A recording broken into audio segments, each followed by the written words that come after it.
Welcome to the Chronological One-Year Bible, August 15th. Today's reading is Jeremiah chapter 37, verse 11 through chapter 38, verse 28, and Ezekiel chapter 1, verse 1 through chapter 3, verse 15.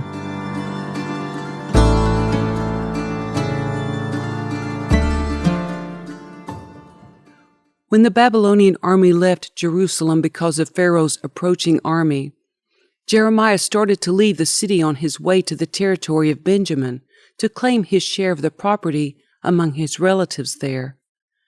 But as he was walking through the Benjamin gate, a sentry arrested him and said, "You are defecting to the Babylonians!" The sentry making the arrest was Irijah, son of Shelemiah, grandson of Hananiah. "That's not true," Jeremiah protested. "I had no intention of doing any such thing."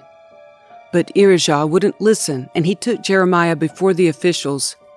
They were furious with Jeremiah and had him flogged and imprisoned in the house of Jonathan the secretary. Jonathan's house had been converted into a prison. Jeremiah was put into a dungeon cell where he remained for many days. Later, King Zedekiah secretly requested that Jeremiah come to the palace, where the king asked him, "Do you have any messages from the Lord?" "Yes, I do," said Jeremiah. "You will be defeated by the king of Babylon." Then Jeremiah asked the king, "What crime have I committed?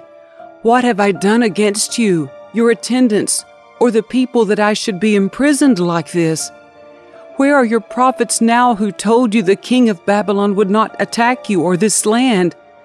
Listen, my lord the king, I beg you, don't send me back to the dungeon in the house of Jonathan the secretary, for I will die there." So King Zedekiah commanded that Jeremiah not be returned to the dungeon. Instead, he was imprisoned in the courtyard of the guard in the royal palace. The king also commanded that Jeremiah be given a loaf of fresh bread every day, as long as there was any left in the city. So Jeremiah was put in the palace prison. Now Shephatiah son of Mattan, Gedaliah son of Pashur, Jehukal son of Shelemiah, and Pashur son of Malchijah heard what Jeremiah had been telling the people. He had been saying, "This is what the Lord says. Everyone who stays in Jerusalem will die from war, famine, or disease. But those who surrender to the Babylonians will live. Their reward will be life. They will live. The Lord also says, the city of Jerusalem will certainly be handed over to the army of the king of Babylon, who will capture it." So these officials went to the king and said, "Sir, this man must die. That kind of talk will undermine the morale of the few fighting men we have left, as well as that of all the people. This man is a traitor." King Zedekiah agreed. "All right," he said. "Do as you like. I can't stop you." So the officials took Jeremiah from his cell and lowered him by ropes into an empty cistern in the prison yard. It belonged to Malchijah, a member of the royal family. There was no water in the cistern, but there was a thick layer of mud at the bottom, and Jeremiah sank down into it. But Ebed-Melech the Ethiopian, an important court official, heard that Jeremiah was in the cistern. At that time the king was holding court at the Benjamin gate. So Ebed-Melech rushed from the palace to speak with him. "My lord the king," he said, "these men have done a very evil thing in putting Jeremiah the prophet into the cistern. He will soon die of hunger, for almost all the bread in the city is gone." So the king told Ebed-Melech, "Take 30 of my men with you and pull Jeremiah out of the cistern before he dies." So Ebed-Melech took the men with him and went to a room in the palace beneath the treasury, where he found some old rags and discarded clothing.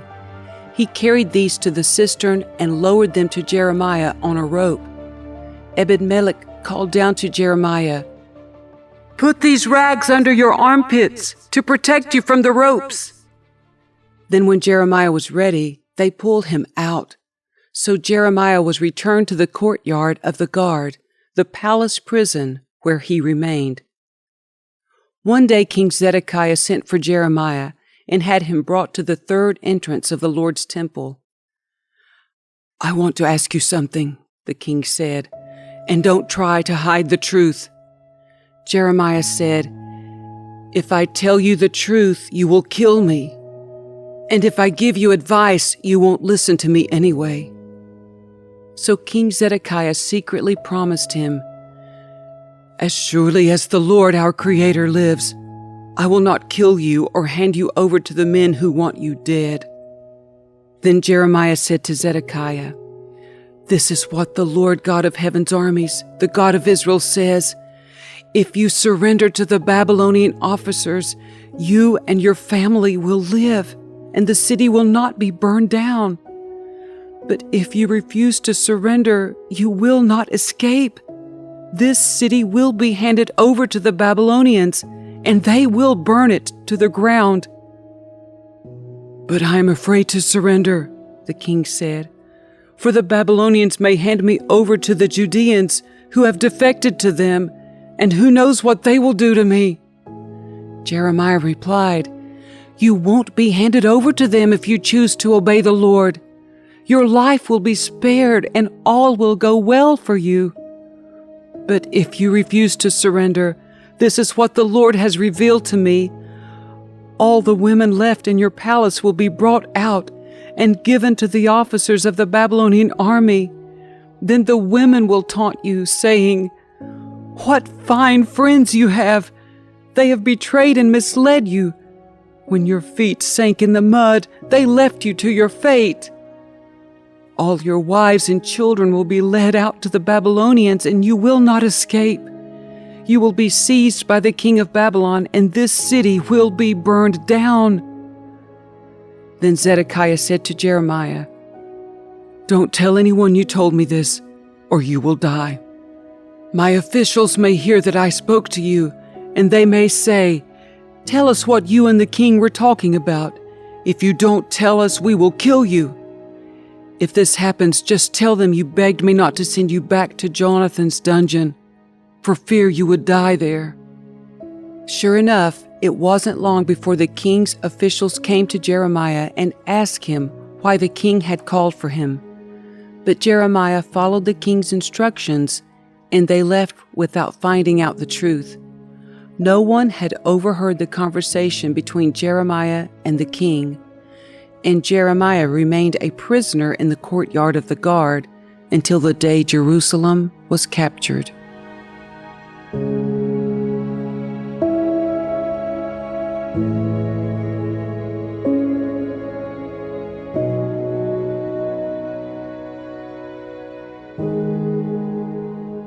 On July 31 of my 30th year, while I was with the Judean exiles beside the Kyker River in Babylon, the heavens were opened, and I saw visions of God. This happened during the 5th year of King Jehoiachin's captivity. The Lord gave this message to Ezekiel, son of Buzi, a priest, beside the Kyker River in the land of the Babylonians, and he felt the hand of the Lord take hold of him. As I looked, I saw a great storm coming from the north, driving before it a huge cloud that flashed with lightning and shone with brilliant light. There was fire inside the cloud, and in the middle of the fire glowed something like gleaming amber. From the center of the cloud came 4 living beings that looked human, except that each had 4 faces and 4 wings. Their legs were straight, and their feet had hooves like those of a calf, and shone like burnished bronze. Under each of their 4 wings I could see human hands. So each of the 4 beings had 4 faces and 4 wings. The wings of each living being touched the wings of the beings beside it. Each one moved straight forward in any direction without turning around. Each had a human face in the front, the face of a lion on the right side, the face of an ox on the left side, and the face of an eagle at the back. Each had 2 pairs of outstretched wings. One pair stretched out to touch the wings of the living beings on either side of it, and the other pair covered its body. They went in whatever direction the Spirit chose, and they moved straight forward in any direction without turning around. The living beings looked like bright coals of fire or brilliant torches, and lightning seemed to flash back and forth among them. And the living beings darted to and fro like flashes of lightning. As I looked at these beings, I saw 4 wheels touching the ground beside them, 1 wheel belonging to each. The wheels sparkled as if made of beryl. All 4 wheels looked alike and were made the same. Each wheel had a second wheel turning crosswise within it. The beings could move in any of the 4 directions they faced without turning as they moved. The rims of the 4 wheels were tall and frightening, and they were covered with eyes all around. When the living beings moved, the wheels moved with them. When they flew upward, the wheels went up too. The spirit of the living beings was in the wheels, so wherever the Spirit went, the wheels and the living beings also went. When the beings moved, the wheels moved. When the beings stopped, the wheels stopped. When the beings flew upward, the wheels rose up, for the spirit of the living beings was in the wheels. Spread out above them was a surface like the sky, glittering like crystal. Beneath this surface, the wings of each living being stretched out to touch the other's wings, and each had 2 wings covering its body. As they flew, their wings sounded to me like waves crashing against the shore, or like the voice of the Almighty, or like the shouting of a mighty army. When they stopped, they let down their wings. As they stood with wings lowered, a voice spoke from beyond the crystal surface above them. Above this surface was something that looked like a throne made of blue lapis lazuli, and on this throne, high above, was a figure whose appearance resembled a man. From what appeared to be his waist up, he looked like gleaming amber, flickering like a fire, and from his waist down, he looked like a burning flame, shining with splendor. All around him was a glowing halo, like a rainbow shining in the clouds on a rainy day. This is what the glory of the Lord looked like to me. When I saw it, I fell face down on the ground, and I heard someone's voice speaking to me. "Stand up, Son of Man," said the voice. "I want to speak with you." The Spirit came into me as he spoke, and he set me on my feet. I listened carefully to his words. "Son of man," he said, "I am sending you to the nation of Israel, a rebellious nation that has rebelled against me. They and their ancestors have been rebelling against me to this very day. They are a stubborn and hard-hearted people. But I am sending you to say to them, 'This is what the Sovereign Lord says.' And whether they listen or refuse to listen, for remember, they are rebels, at least they will know they have had a prophet among them. Son of man, Do not fear them or their words. Don't be afraid, even though their threats surround you like nettles and briars and stinging scorpions. Do not be dismayed by their dark scowls, even though they are rebels. You must give them my messages whether they listen or not. But they won't listen, for they are completely rebellious. Son of man, listen to what I say to you. Do not join them in their rebellion. Open your mouth and eat what I give you. Then I looked and saw a hand reaching out to me. It held a scroll which he unrolled, and I saw that both sides were covered with funeral songs, words of sorrow, and pronouncements of doom. The voice said to me, Son of man, eat what I am giving you. Eat this scroll. Then go and give its message to the people of Israel. So I opened my mouth, and he fed me the scroll. Fill your stomach with this, he said.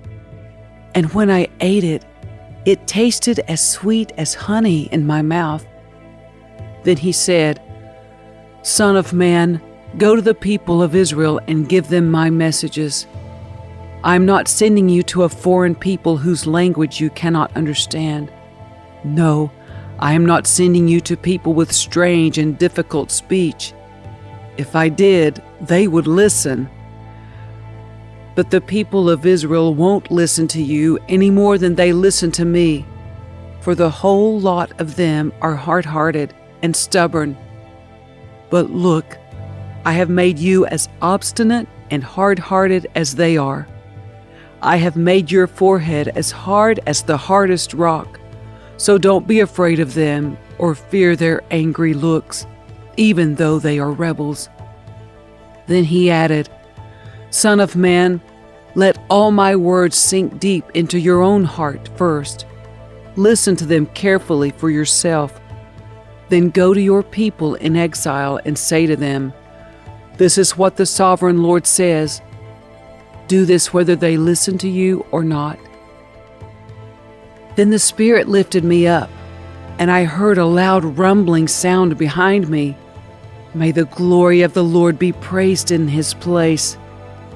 It was the sound of the wings of the living beings as they brushed against each other, and the rumbling of their wheels beneath them. The Spirit lifted me up and took me away. I went in bitterness and turmoil, but the Lord's hold on me was strong. Then I came to the colony of Judean exiles in Tel Abib, beside the Kebar River. I was overwhelmed and sat among them for 7 days.